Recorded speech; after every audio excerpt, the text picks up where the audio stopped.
نیچے بیٹھ جاؤ، آپ بیٹھ جاؤ نیچے، تھوڑا نیچے۔ آج دلائل مکمل ہو گئے ہیں۔ ایک منٹ۔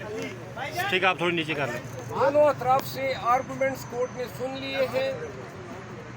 یہ جو آرگومنٹس ہوئے ہیں یہ ہونے چاہیے تھے 426 پہ، سزا کی معطلی پہ، لیکن عدالت نے پورے کیس پہ سماعت کر لی ہے۔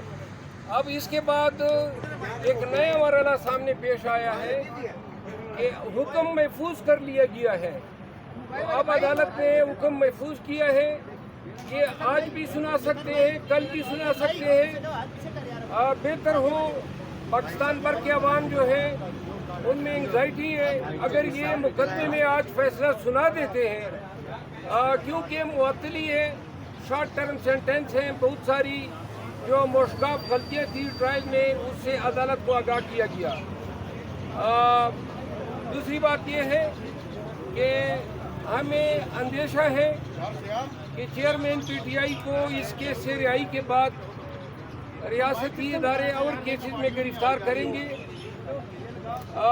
اس ضمن میں اگر آج حکم جاری ہو جاتا ہے توشہ خانہ کیس میں رہائی کا، تو آج ہمیں علم ہو جائے گا کہ آیا چیئرمین پی ٹی آئی کو آزاد کرتے ہیں یا ان کے خلاف کوئی نیا کیس جو ہے اس میں ان کی گرفتاری ڈالتے ہیں۔